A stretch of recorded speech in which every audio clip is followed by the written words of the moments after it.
Okay, we're live. Hi, this is William Ramsey. Welcome to William Ramsey Investigates.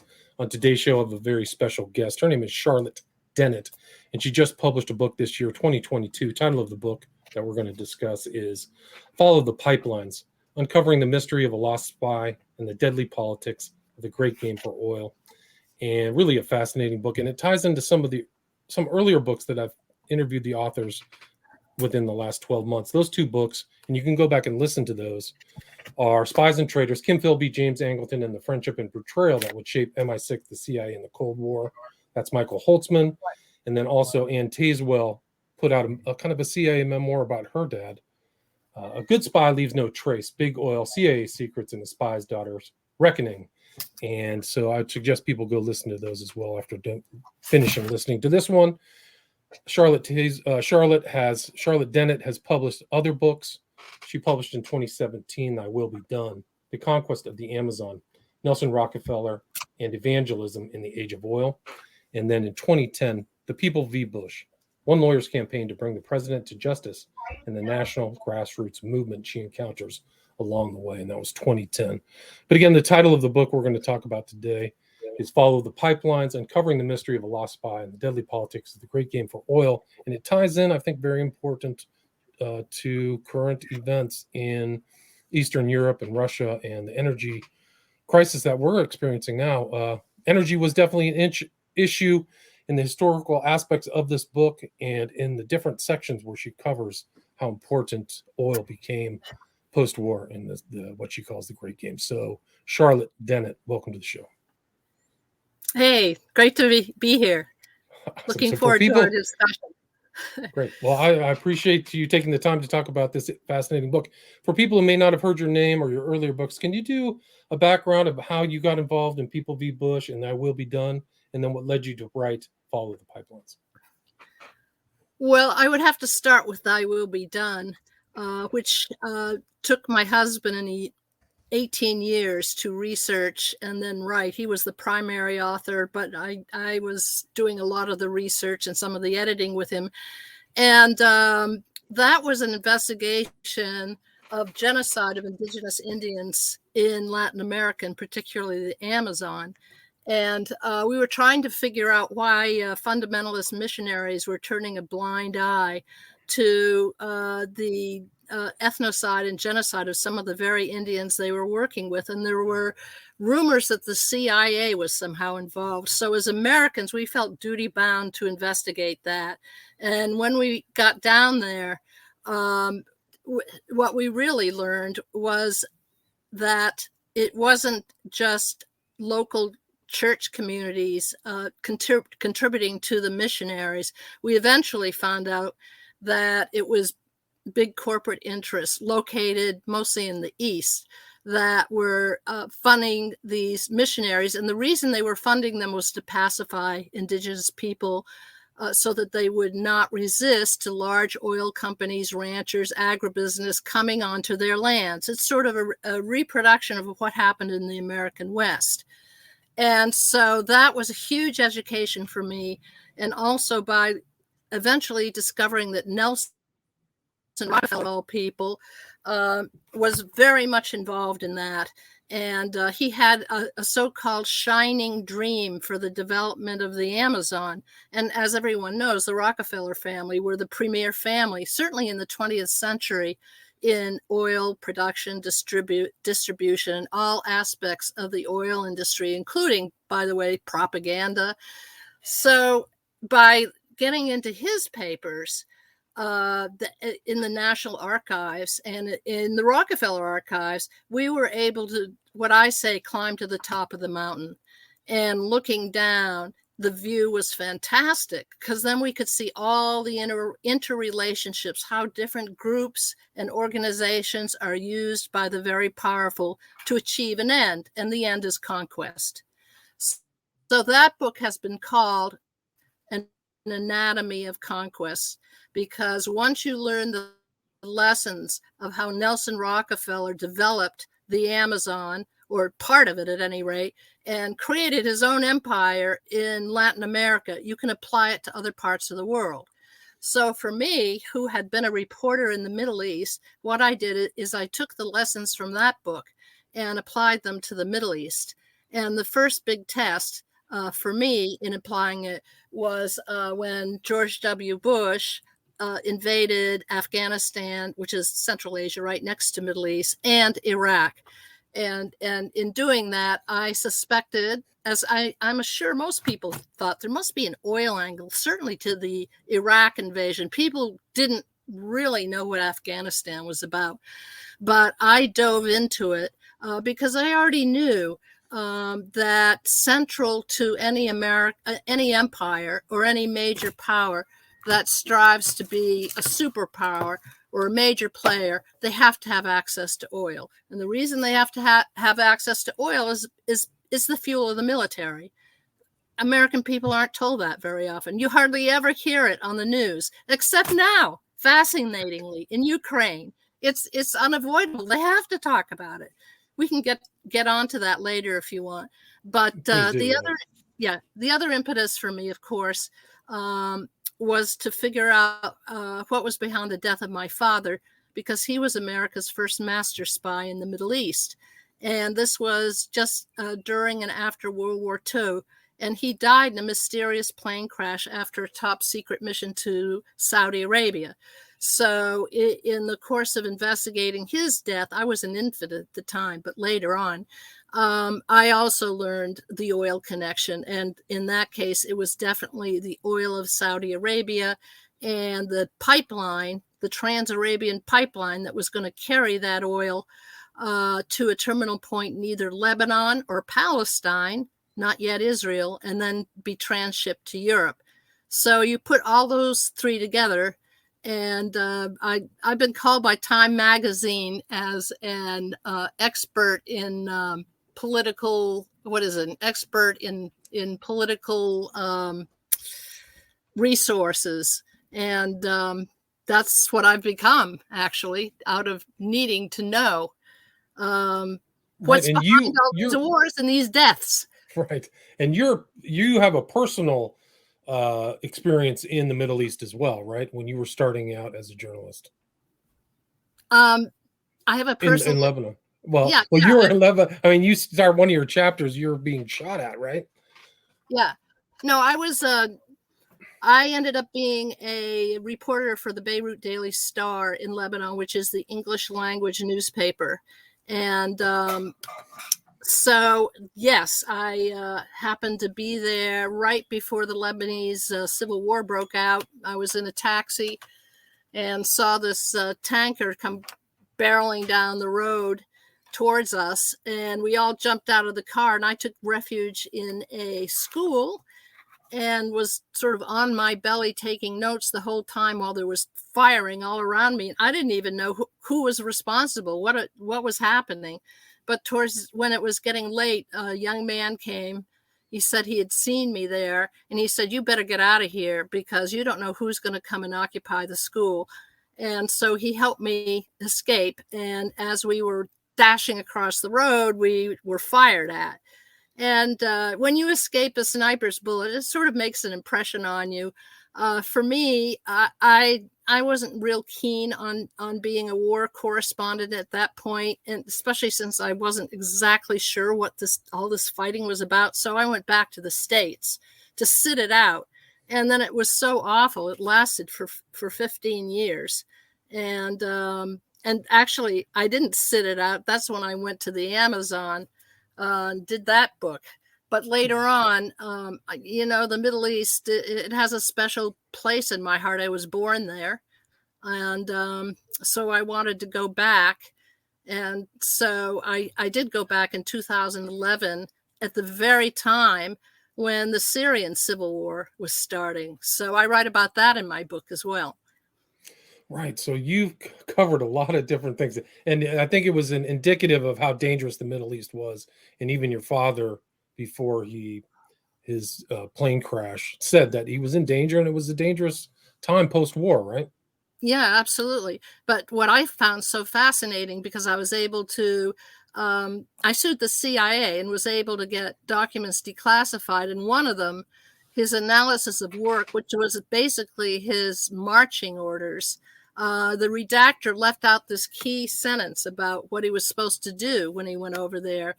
And the sentence was, "We must protect the oil at all costs." And the oil he was referring to was Saudi oil, because getting control of Saudi oil was key to Americans' emergence as a great power. And it's been called an artery of empire even back then. And it was also crucial to help Europe recover after the war through the Marshall Plan, and to serve as an alternative to the communist-run coal unions. So it was very crucial, but there was huge competition about this pipeline from no less than our own allies. What I found out is that the main people he was spying on were the British, the French, and the Russians. So that's sort of mind-blowing. I mean, most people don't think that we spy on our allies, but it does happen for sure. And it's all about oil. Who's going to get the oil? Who's going to control it? And then how is it going to be distributed? And oftentimes it has to be distributed over land, and that means by pipelines. So then you get into the whole intrigue about, what peoples are going to fight the pipelines, who's going to be in favor of it, and what do you have to do to ensure that that oil gets safely to market. And what I found out is it led to the civil war in Syria. It had a lot to do with all the unrest in Iraq. In fact, it had to do with the war in Iraq and with Afghanistan. But ask me more and I'll tell you. Right. And even Turkey, the Donetsk you mentioned in your book, which was published before this war started, this most recent conflict started. So it's there everywhere, and it's before the advent of the supertanker. So it was critical at that time to have pipelines to ship your oil to Western markets, right? Absolutely, but it's still critical, even with the supertanker. For instance, in Ukraine, there's the Nord Stream 2 pipeline, which was one of the first big projects that was sanctioned by the U.S. Actually, continually for the past 4 years, the U.S. was very threatened by that pipeline because it would have supplied even more Russian natural gas to Europe through Germany. And at the time, I mean, already Europe depends on 40% of its energy on natural gas that's sent through pipelines, and actually pipelines that transit through Ukraine. And so the U.S. was able to prevent this pipeline for going online, and because they didn't want Europe getting even more energy from the Russians. Man, I got to turn off this. Hold on. Right. So Sorry even yeah. problem. But the post-war pipeline issues, what you called the TAP line, the Trans-Arabian Peninsula ones, whether it was going to come out of Beirut or Palestine, I think it was Haifa in Palestine. Those issues are still happening today with Nord Stream, just in a different part of the world. Yeah, exactly. I mean, as soon as I saw that there was this confrontation developing over Ukraine, immediately, from my lens, I started to look into the oil and gas issue. And there it was. In fact, I could tell your listeners that if you see a conflict in a given part of the world, particularly Middle East, Central Asia, and Africa, and that's been a protracted conflict, and then type in the word oil, you'll be amazed at how often there is the competition for oil is at the heart of it, sadly, which is why we've got to get off it. Right. I mean, it is incredible. And that was kind of what your dad was about the oil contracts in Ethiopia with Haile Selassie, right? Or he was somehow connected to those negotiations. Absolutely. Yeah. So his plane, what happened is he, after his top secret mission to Saudi Arabia to determine the route of the Trans-Arabian pipeline, then he got on a plane from Saudi Arabia to go to Addis Ababa in Ethiopia. And so I had to figure out what that was all about. I was able to get a hold of the accident report through the National Archives. And I also had access to my father's last reports. And so what I learned is that plane had on, first of all, who was on the plane? Well, my father, head of counterintelligence for the Central Intelligence Group, which was the immediate predecessor to the CIA, but also the petroleum attaché, who was located in Cairo. He was on the plane. And there was a person who was specialized in navigation and communications equipment. He, I later learned, was with the Central Intelligence Group. And what I learned is that at this very time, Haile Selassie had granted an exclusive concession to an American oil company, Sinclair Oil, to prospect for oil in Ethiopia. And this had, guess who? The British extremely concerned, because up to this point, the British had complete control over Ethiopia domestically. In terms of its foreign policy, it controlled the air routes and the radio links and the railroads. And in comes this upstart, once again, the United States, and cutting deals with Haile Selassie. And the idea was that they were going to set up an Ethiopian Airlines, which would be controlled by Ethiopia, but which would be managed by TWA. And one of the things I learned is when a TWA guy traveled to Ethiopia to set up this airline, a year before the crash, his airplane crashed. And it was going on the very same route. I haven't been able to find out more, but I do know that this mission was very important for U.S. To develop a strong base in Ethiopia. And the communication equipment was one of the things that would allow them to circumvent the British communication systems and assist and develop this airline, this competing airlines. Plus there were aerial cameras on the ship, and they were to take pictures of possible pipeline routes. Same story, different country. I mean, I'm oversimplifying it a little bit, but basically, yes. Right, but the guy's name was Jack Nichols. So there's all kinds of suspicious plane crashes around that time. So hyper competitive environment, and the Americans are aggressively seeking oil contracts all throughout the Middle East and beyond, right? All over the world. Yes. And the problem with plane crash is, yeah, go ahead. No, I was just going to say, please continue. I was just going to say, yeah, plane crashes, when you have very powerful people or very significant people that die in mysterious plane crashes, reason that is used is because it's very hard to prove who did it. And that's been proven true over and over again.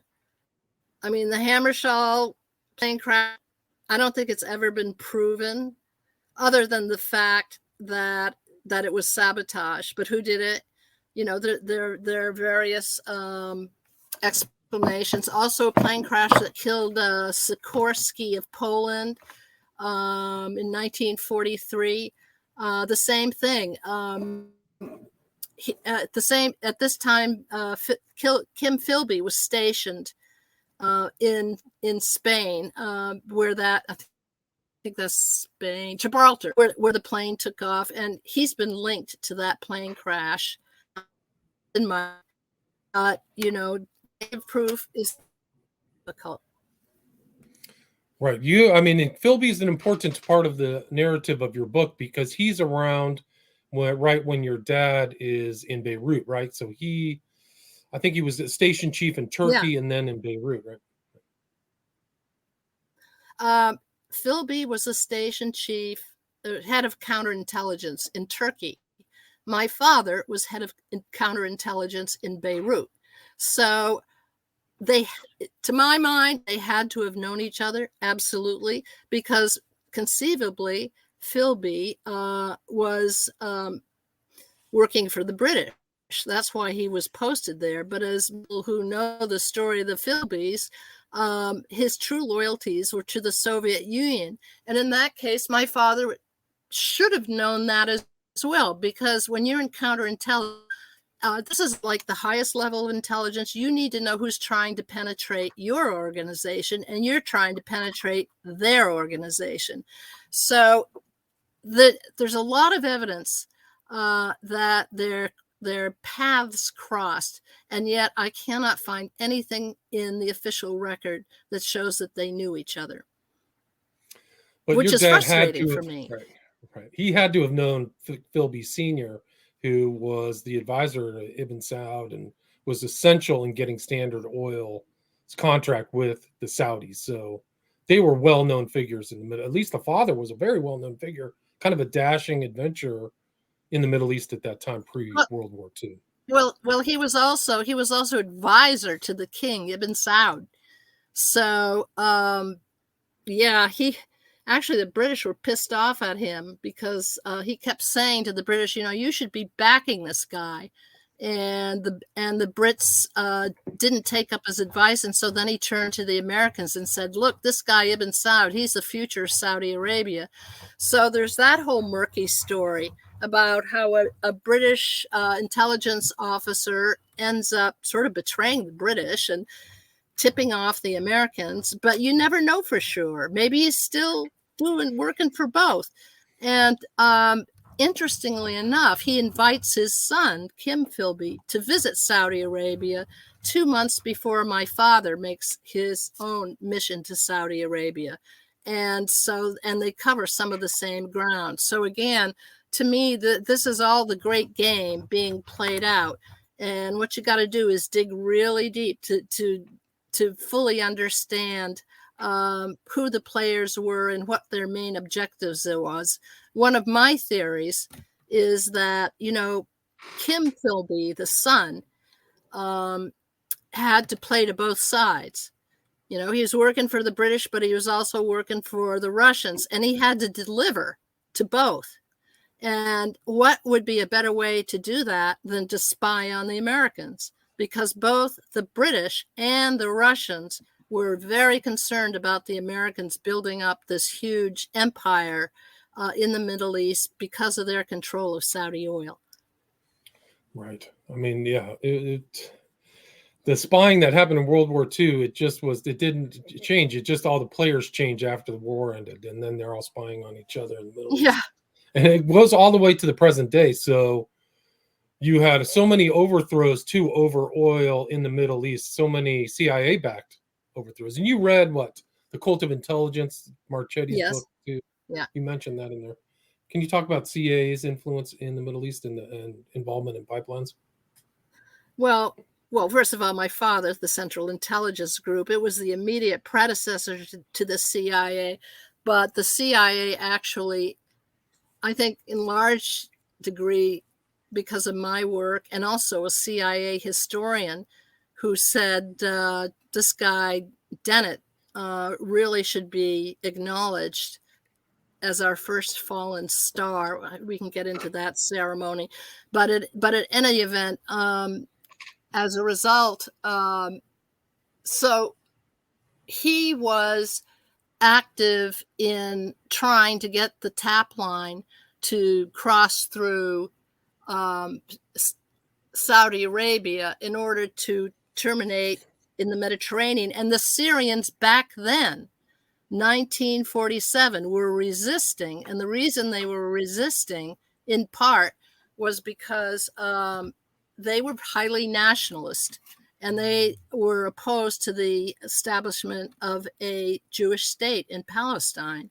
So I have documents, in fact, my father's last report, that talks about the frustration of the pipeline company executive, William Lenahan, who's connected with Aramco, who's the American oil company, about how the Syrians are not cooperating. And after my father's death, what happened is they found someone to replace the elected president of Syria. And they did it. It was the first CIA coup ever.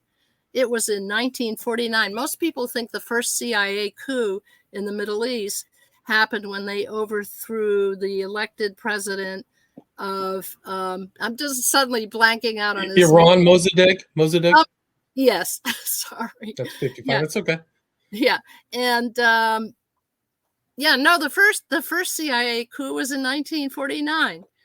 And it overthrew President Kouatly and put in place a police officer who was amenable to letting that pipeline run through Syria, which it did. And guess what part of Syria it also went through? Golan Heights, which is to this day a very contested part of that part of the Middle East, because the Israelis have occupied it. The Syrians believe it belongs to them. And by the way, the war in Iraq, a good part of that was to reopen a pipeline that was built in the 30s connecting the oil of Iraq to Haifa, Palestine. It was closed during the 1948 establishment of the State of Israel, and it was became an issue right before the invasion of Iraq, because Netanyahu, he was then finance minister of Israel, boasted that that the oil was going to start flowing from Iraq to Palestine or Israel again.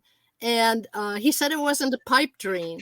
And the idea they had then was to overthrow Saddam Hussein and put in place an Iraqi exile named Ahmed Shalabi, who, guess what, favored the pipeline. And the only reason that didn't happen is because Shalabi was the creator of the weapons of mass destruction myth. And once that became discredited, he became discredited. And so that plan didn't fall into place. And up to this day, that pipeline has still not been rebuilt, but it might be. So those are two examples. Then there are examples in Syria. My book shows that there were two pipeline conflicts in Syria right around the time of the civil war in Syria.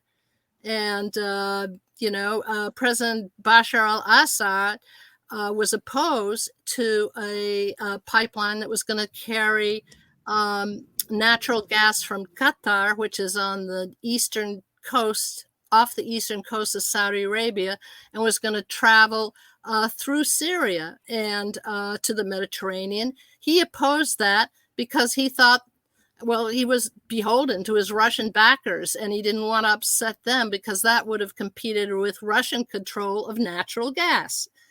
And so he opposed it and instead said, look, I'm for a pipeline that runs from Iran and goes through Iraq, Syria, and on to Europe. That was the so-called Islamic pipeline. And as soon as he resisted one pipeline and proposed the other, that's when the efforts redoubled to bring about regime change in Syria. And so the civil war became a proxy war, and it was between, guess who, the United States and Russia and their proxy forces. And now we're seeing it take place in the Ukraine with the same proxy forces being used. Same proxy forces and same kind of characters who may have been involved in the Iraq war, right? You mentioned, can you talk about the lead up to the Iraq war has some of the same characters in Ukraine, right? I don't know if you're aware of that. Well, yeah, no, I was reading that oh, wait a minute, you said the Iraq war, not the Syria. Well, because the person is Robert Kagan. I don't know if you know this, but Robert Kagan was one of the neocons who advocated for the overthrow of Iraq, but his wife is Victoria Nuland. Oh, you got it. No, absolutely. Yeah. I've actually written about that. Yes, that's another link. Yes, Robert Kagan, the neoconservative, was part of the drafting of a project for a new American century, and the new American century was a plan to make the United States the major power in the world, which would mean replacing any competitors, of course, including the Soviet Union. And so they had it all worked out that through the Bush administration, they were going to achieve all these different regime changes in different countries in the Middle East. And then one of the people that was Dick Cheney was very central to this. And as your listeners know, he was the CEO of Halliburton, which supplies all of the equipment that's needed in the oil industry. So he's a major player. And so one of the people that worked for Dick Cheney during that war in Iraq was Victoria Nuland, who today, and she's the wife of Robert Kagan. Oh my goodness. And that you just mentioned, the Project for the New American Century, leading neocon. Now she's there in the Biden administration. She's I think the third in the highest person in the State Department. She's been very much behind the Biden administration's strategy vis-a-vis Ukraine.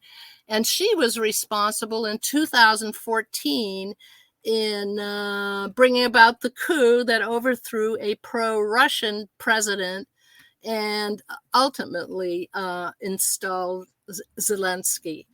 So yes, same players. But but what's so frustrating is that the American people aren't told this. All they're told is bits and pieces. I came across a wonderful quote, and this was when I was writing The People versus Bush, which we didn't discuss, but it's okay. I was writing that, and he was a forensic pathologist. He's often called in to testify on criminal cases. And what he said is that facts in isolation only lead to confusion, whereas facts put into context help you identify the cause of the crime. And that's so true. What's missing in the news context, all the news reports, is the overall context. And that includes historical context, immediate preceding historical context, like 2014 and what happened with that coup. And even going way back to 1992, there's a historical context in which the dissolution of the Soviet Union occurred. But on the basis, there was an agreement between the Soviets and the Americans that if the Soviet Union was going to dissolve, and which meant a lot of these Soviet republics were going to go independent, that NATO and the U.S. promised that they would not advance any closer to the Russian territory. They would not move east, not 1 inch. And that promise was broken by the United States. And there have been people in the State Department who have warned that that was a serious mistake by breaking that promise and militarizing the countries closer and closer to the borders of the Soviet Union. And of course, then Ukraine becomes the tragic battleground for this big war between petropowers, which is how I see it. Well, I agree. I mean, it's all of the importance of this gas and the pipelines is going to affect the economies all around the world. A lot of the price increases that are going to happen for food and things are due in part to the lack of energy, the cheap energy that was coming from Russia, right? Yeah, right. And it's still playing out. I was just reading a piece in the Times today that, part of Biden's strategy was to encourage our allies, namely Saudi Arabia, and even our enemies like Venezuela, to pump out more oil, so that it will compensate for whatever the the Russians do in limiting gas supplies to Europe because of the war, because of sanctions. And boy, they've been hesitant, actually, and even in the United States. American oil companies are hesitant to pump out more oil because they're still very cagey about the price of oil, given what happened in COVID. During COVID, the price of oil plummeted. They lost so much money. It was some seem to be teetering on bankruptcy. These would be mostly independents, not the majors. But they're worried. They're worried about pumping out more oil. I mean, they're making great profits as it is right now. And they don't know what the picture is going to be 2 years from now. So the whole thing is very volatile right now, both in terms of energy security. I mean, all these different countries are scrambling around to figure out what they're going to do. And we really don't know how it's going to come out. Right. And I don't think that the administration, the Biden administration, didn't really know what the consequences of what happened in Ukraine were going to be either, because they asked they asked Saudi Arabia and Venezuela after the event instead of before. Like, they should have anticipated some of these challenges, but they didn't. Well, can you take think so. Yeah, you would think so. Oh, I just saw yeah, go ahead. No, I was just going to say, GP asked, does this connect to the Tricontinental Pipeline, which is in part owned by Louis Bloomfield and funded through Centro Mondial Commercial? Do you know about that pipeline? I do not know about that pipeline, and I would be most interested to find out more. So, I give out my email address. I like to connect with people. So at the end of the show, if he wants to connect with me, I have a website called Follow the Pipelines. And the purpose of it is to really examine pipelines all over the world. And maybe he can contribute to that.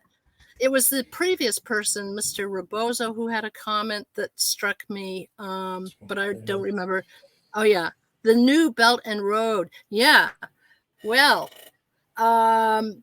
there's another example. The Belt and Road Initiative is by the Chinese, and they are just making huge advances into Europe, into the Middle East, into Africa, and part of it is building pipelines, part of it is building railroads and infrastructure.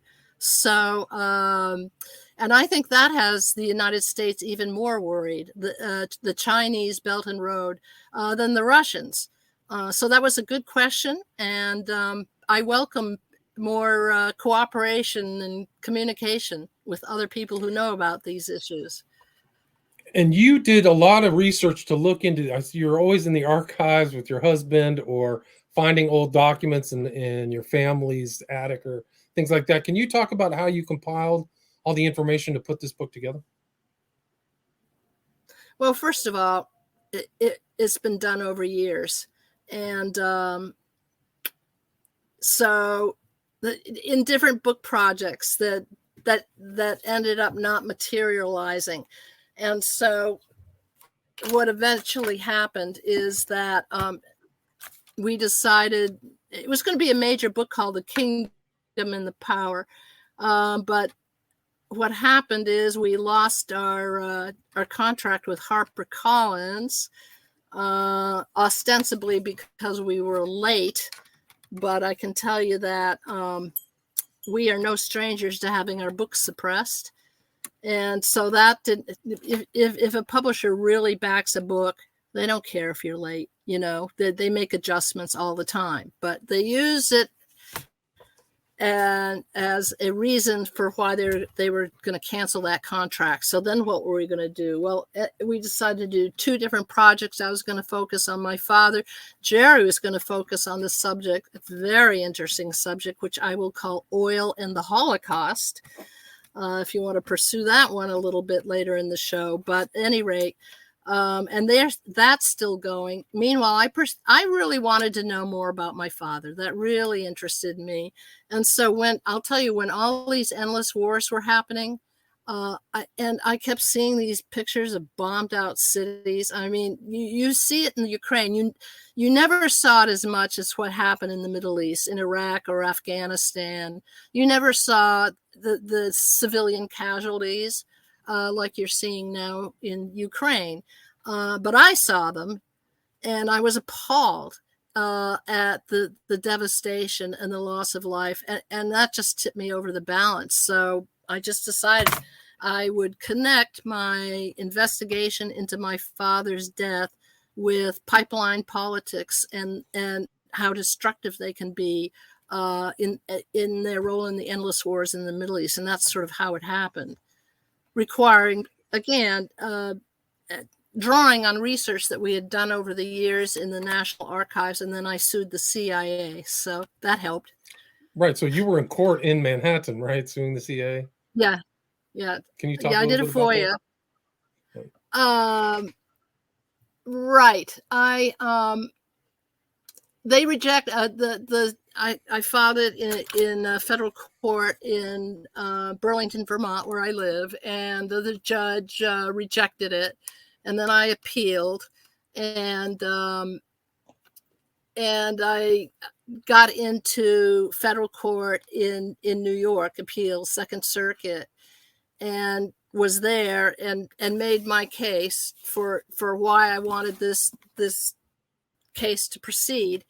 And while I was in the courtroom, there were two reporters, and when they heard that I was suing the CIA, and that I said it was really important, I said in my testimony that the American people understand this whole dimension of these wars that are going on in the Middle East. They deserve to know the truth. So when I came out of the courtroom, I got interviewed by these two reporters, and I had to make the decision actually whether to interview it, and whether this was New York Times and the Village Voice. Both did articles on me.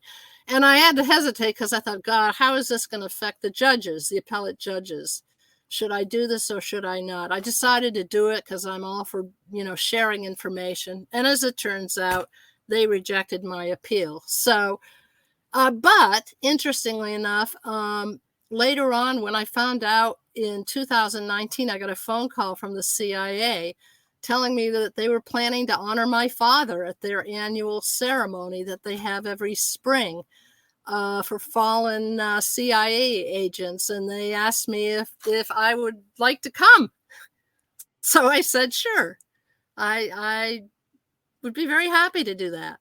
So I went down there with my family. They paid our way, put us up in a hotel, treated us royally, very nicely, gave us a tour of Langley. I never thought that would happen, especially since, previous books had been very critical of the CIA. But there they were, taking us to their museum, giving us a wonderful feast on the 6th floor, an Arabic feast, telling me that my father was going to have his name on one of the rooms up there, the Daniel Dennett room.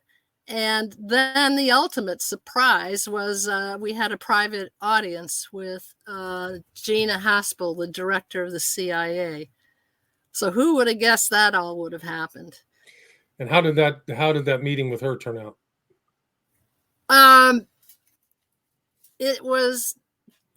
What can I tell you? It was very nice. It was nice. She was very genuine. I happened to note in our meeting, she was there. The assistant director of the CIA was there. Some of the historians who were working with me in telling me they were going to get me more documents were there. And then my family, my husband, my brother, his wife, and my sister. And at one point, my brother said, she said, is there any questions? And my brother said, well, this happened. My father's death happened over 7 decades ago. And you would think that you could redact more of the documents, declassify more of the documents. And this was totally out of the blue. She seemed interested. And so I had in my purse my father's analysis of work, the one I talked about earlier in the show, where he says we got to protect the oil at all costs, heavily redacted. And so I pulled it out of my purse and I said, well, as a matter of fact, maybe we could start with this document. And I handed it to her, and she looked at it and handed it to an assistant and told me she would look into that. And so ultimately, several months went by, but lo and behold, they declassified the entire document. And also, they gave me more documents. So, and I still haven't even had the time to probe and explore all the documents that they sent. There's still some that have not been turned over. But I think, obviously there was an effort to win me over. I got visited by 3 CIA people about a month before this annual ceremony, which is called the Memorial Wall. When you walk into the CIA, you'll see stars on the wall. These are all fallen agents. And every year they honor somebody who's fallen in the line of duty.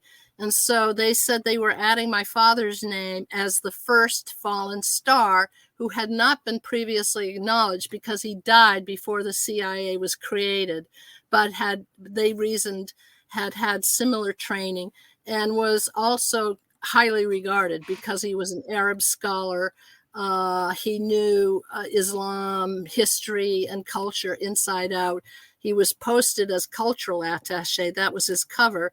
And he had been recognized previously by a CIA historian who even wrote a piece on the CIA website about how Dennett should be acknowledged. So that's how they ended up honoring him. And I'm glad for it, because I think nowadays there's not enough attention to understanding a culture, and instead just going in a punitive way. That is not going to win hearts and minds. Let's face it, we're always going to need intelligence organizations. And why not have ones where your top officers are sensitive and knowledgeable of the peoples that they're dealing with? I mean, it's just a fact as far as I can see.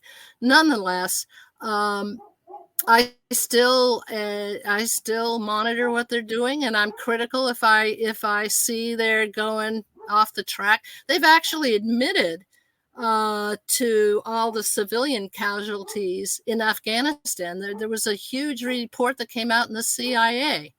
So you would think that there would be some reforms in how they do things, and I was assured that my father would be looked upon as a role model. So I can take some satisfaction on that. And I know that he was very devoted to democracy.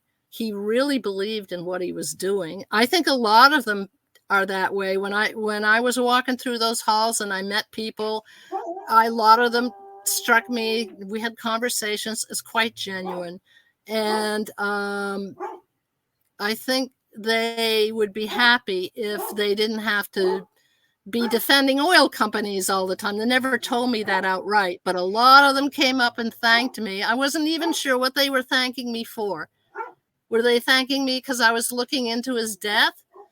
Were they thanking me that I discovered he was one of the first victims of the great game for oil? Well, I won't know. I guess I won't know that, but it was an amazing experience. That's great. Thanks for telling that story. Do you have anything? We're at about 48 minutes. Do you have anything you'd like to add? Anything I missed before we wrap this up? Whoa. Yeah. We got to redouble our efforts on the issue of climate change.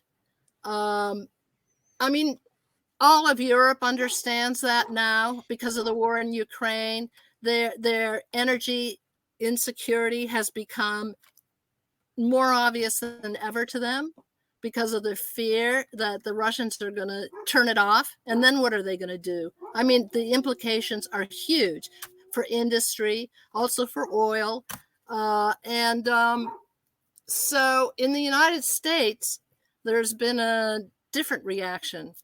Well, the Biden administration has been going against all of his promises to bring about alternative energy by opening up leases on public lands and doing the drill baby drill mantra with the oil companies. And now he's fascinatingly he's facing opposition from the oil companies. But the major thing, you got to put the pressure on getting off fossil fuels.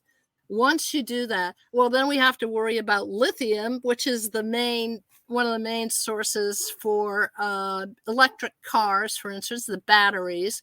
So there are always going to be great games, but whether they will be as deadly as this past century, I would certainly hope that it wouldn't. And with solar and wind, ideally, once we ever get to that, then maybe we won't have all these destructive, endless wars. And there's a lot more to this book. They talk about Yemen, which is happening today, pipeline politics, Palestine, and Israel. We didn't even get into that. There's an audio book for this as well, so you can listen to the audio book. And where's the best place for people to get this book? Can they get a signed copy through followthepipelines.com or just through Amazon? Well, a signed copy. That's a thought. Hadn't even gotten there. They can get copies through Chelsea Green, the publisher. They can order it through their local bookstore, and Amazon, of course, has it. If they want a signed copy, they can contact me, and that's through your website. And they can do it through my website. Actually, one of the other website is charlottedennett.com. I have two, charlottedennett.com. I think my email is up there.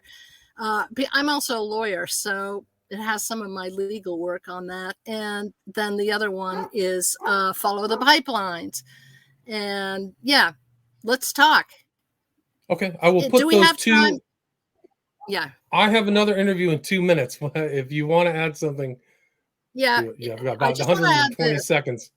If you want to understand the origin of the creation of the state of Israel, there's a pipeline connection. Read my book.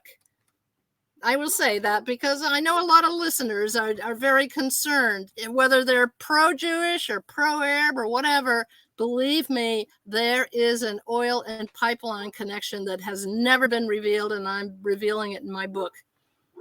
Great. People can check that out.